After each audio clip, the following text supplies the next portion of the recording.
Assalamualaikum warahmatullahi wabarakatuh. Halo teman-teman, selamat berjumpa kembali di SS Channel. Di video kali ini saya akan mencoba menjelaskan tentang bagaimana caranya membuat rumus pangkat dan akar di Microsoft Excel. Baik, langsung saja kita praktekkan. Terlebih dahulu kita buka file Microsoft Excel-nya. Nah, di sini sudah ada beberapa kolom, dari kolom A sampai dengan kolom E. Nah, di sini ada kolom X, kemudian Y, kemudian X pangkat Y, kemudian Y pangkat X, kemudian 3 pangkat X plus Y.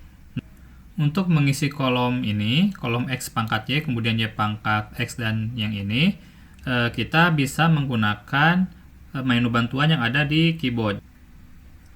Untuk simbol pangkat, di keyboard itu ada di angka 6. Jadi di sini angka 6.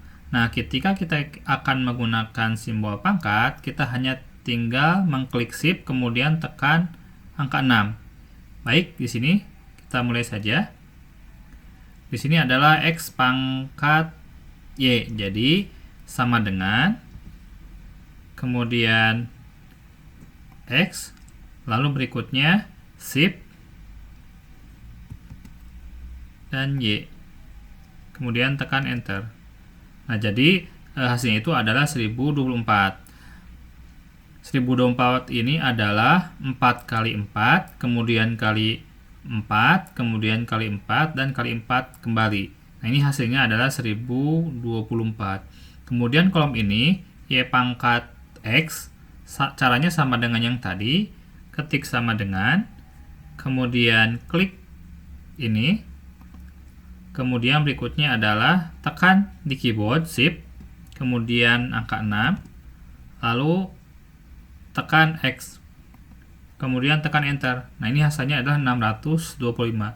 625 ini adalah hasil penjumlahan dari 5 kali 5 adalah 25, kemudian kali 5 lagi 125, kemudian kali 5 lagi. Jadi hasilnya adalah 625.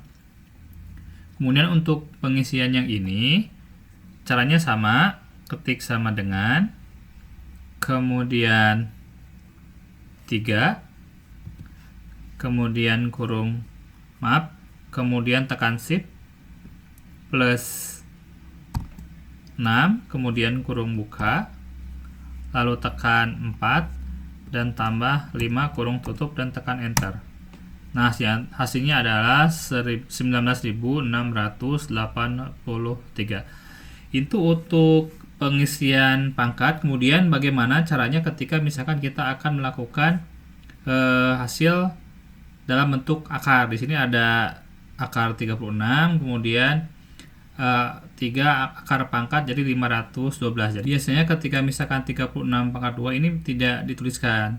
Jadi cukup dengan seperti ini saja. Nah, untuk mengisinya, hasilnya adalah kita bisa menggunakan rumus yang ada di Microsoft Excel, yaitu SQRT. Jadi caranya itu sama dengan kemudian SQRT. Nah, ini kemudian 36, kemudian kurung tutup dan tekan enter. Jadi hasilnya adalah 6. Atau kita juga bisa menggunakan rumus, yaitu sama dengan, kemudian ketikan angkanya ini 36, kemudian pangkat, kemudian kurung buka 1 slash 2 atau garis miring, kemudian kurung tutup dan tekan enter. Nah, ini hasilnya sama. Kemudian ketika misalkan di sini akar pangkat 3, caranya sama dengan yang tadi, ketik sama dengan, kemudian ketikan angkanya, shift 6 atau pangkat, kemudian kurung buka, kemudian 1 garis miring 3, kemudian kurung tutup dan tekan enter. Oke, nah ini hasilnya adalah 8. Baik teman-teman, itu yang bisa saya sampaikan tentang bagaimana caranya menggunakan rumus pangkat dan akar yang ada di Microsoft Excel. Assalamualaikum warahmatullahi wabarakatuh.